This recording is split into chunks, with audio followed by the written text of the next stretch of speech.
सभी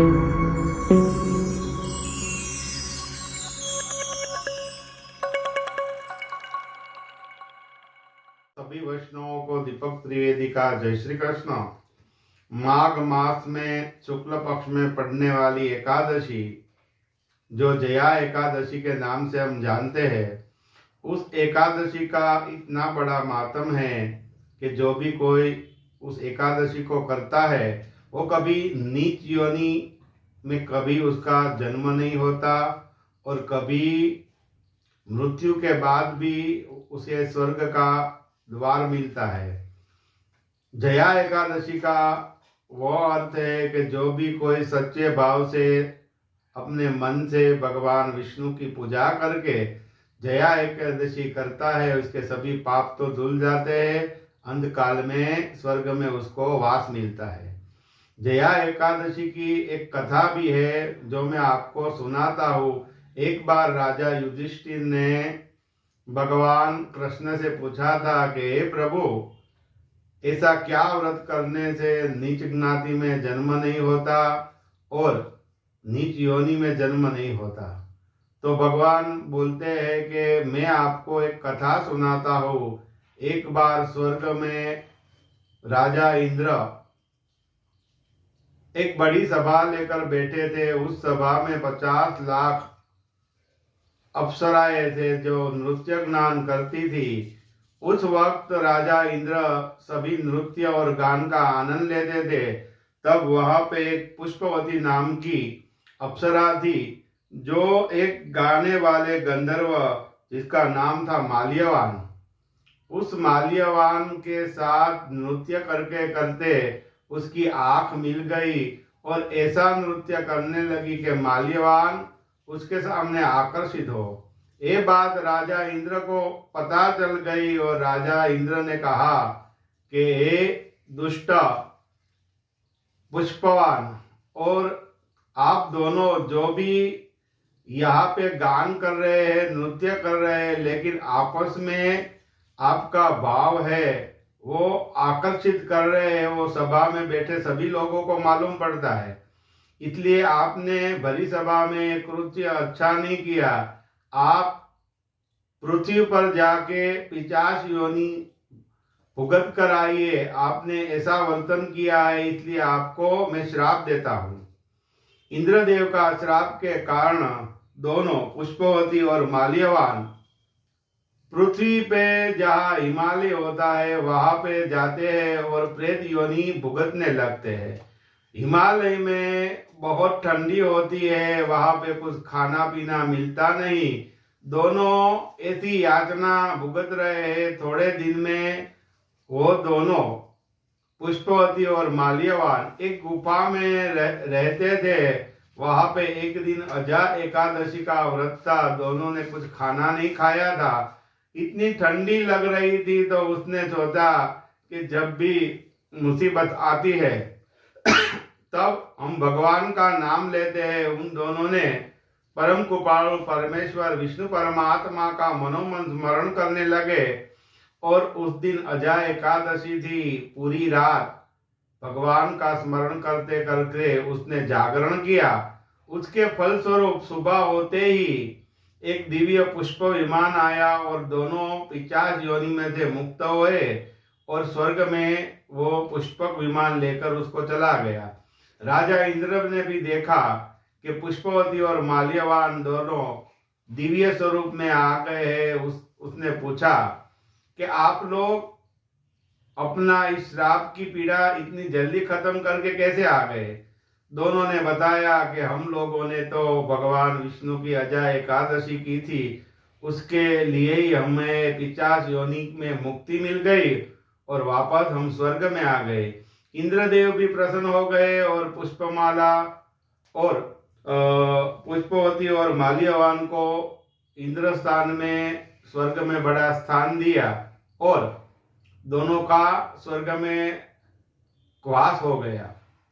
हे युधिष्ठिर जी, जिस तरह से आप लोग इस तरह से पृथ्वी पर रहने वाले लोग सच्चे मन से भगवान विष्णु की जया एकादशी कर देंगे तो आपकी मनोकामनाओं परिपूर्ण होगी और कभी नीच योनि में वास नहीं होगा, नरक में वास नहीं होगा। जया एकादशी करने से पहले जब द्वादशी आती है तभी से शाम के वक्त ऐसा कुछ तीखा पदार्थ खाना नहीं है। प्याज लहसुन आदि का त्याग करके उसी रात से भगवान का स्मरण करते करते सोइए। जब एकादशी आ रही है तब आप सुबह सुबह ब्रह्म मुहूर्त में जागकर सर्वप्रथम नहा धोने का कार्य कीजिए। नहाते वक्त गंगा जमुना ऐसा नाम लीजिए और स्नान आदि कीजिए। बाजू में कोई भी तीर्थ जल होता है तो वहां भी आप स्नान कर सकते हैं। स्नान करने के बाद आप अपने घर में पूजा स्थल में जाइए। पूजा स्थल में गाय के घी में थोड़ी हल्दी मिलाकर एक दीपक जलाइए। पूजा घर में एक चौकी लगाइए। चौकी पे पीला वस्त्र डालकर आप तिल का स्थापन कर सकते हैं। तो 2 मुट्ठी तिल डाल के आप अष्टकमल बना सकते हैं। उस पे एक तांबे का कलश लीजिए, उसमें यमुना जमुना कुछ भी जल हो तो आप डाल सकती है। शुद्ध जल भी डाल सकती है। उसमें अबील गुलाल कंकु और थोड़ा सा एक सुपारी डाल दीजिए।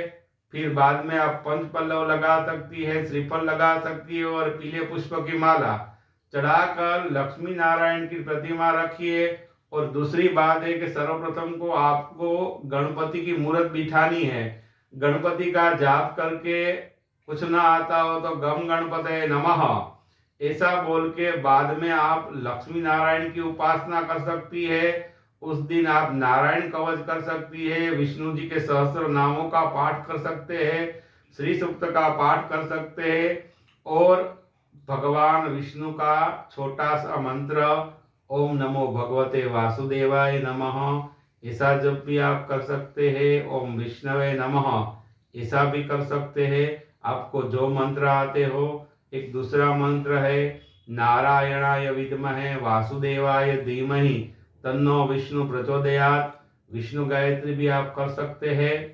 और महालक्ष्मी का ओम महालक्ष्मी नमः श्री सूक्त का पाठ, कनक धारा स्तोत्र का पाठ और एक बीजा और मंत्र है महालक्ष्मी च विद्महे विष्णु पत्नी च धीमहि तन्नो लक्ष्मी प्रचोदयात्। पूरे दिन अपनी अनुकूलता के अनुसार वक्त निकाल कर आप जाप कर सकती है। पूरे दिन कुछ खाना मत खाइए। आप जो सशक्त हो तो सिर्फ पानी पीजिए और पानी पीने से चलता हो तो और कुछ अपने गले के नीचे न उतारिए। पूरी रात जगिए, भगवान विष्णु का जप कीजिए और द्वादशी के दिन जब ब्रह्म मुहूर्त होता है तब आप अपने व्रत का पारायण कीजिए। थोड़ा जल पीजिए, थोड़ा खा लीजिए। उससे पहले एक जरूरी बात है कि आप एकादशी कर रहे हैं तो दान की महिमा तो बड़ी आती है। आप सर्वप्रथम अपना व्रत खत्म करके अपने हाथ में जल लेकर मनोमन ऐसा संकल्प कीजिए कि आज के दिन में ब्राह्मण को सीधे कच्चे सीधे का दान करता हूँ या वस्त्र दान करता हूँ। कुछ भी आप ऐसा संकल्प करके बाद में आप पारायण कर सकते हैं। एकादशी रहने के बाद कुछ ना कुछ दान करना तो जरूरी है, तो ही भगवान आप पे प्रसन्न हो गए। आपकी अनुकूलता के अनुसार आप कुछ भी दान कर सकते हैं। हो सकता है कि जया एकादशी का पूरा व्रत न कर सके तो हमें क्या करना चाहिए।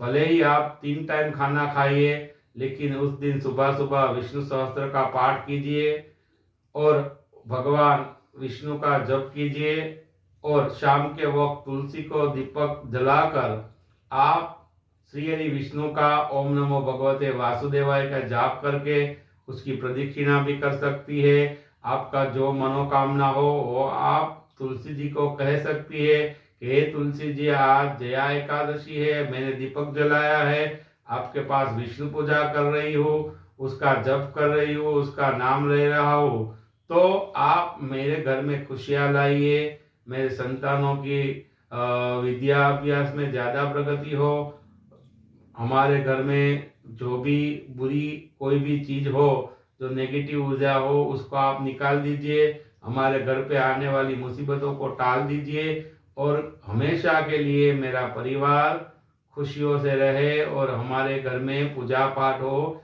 ऐसी प्रार्थना कर सकते हैं और उससे आपकी मनोकामनाएं सिद्ध होगी। एकादशी के दिन आप गाय को चारा खिलाइए। किसी जरूरतमंद व्यक्ति को आप कुछ भी अनाज दान दे सकती है। खास करके आप चने का दान दे सकती है, चने की दाल का दान दे सकते हैं। और पीले कंबल हो, गर्म वस्त्रों हो, ठंडियाँ चल रही है तो वो भी आप दे सकती है। किसी भी देवालय में जाकर आप घृत का दान कर सकते हैं। आपके आजू बाजू में कोई भी जरूरियातमंद व्यक्ति हो उसे आप गर्म वस्त्रों का दान दीजिए। आपकी मनोकामनाओं सिद्ध होगी और ये जया एकादशी के दिन भगवान विष्णु की आप पे परम कृपा होगी। सभी वाले वैष्णवों को दीपक त्रिवेदी का जय श्री कृष्ण।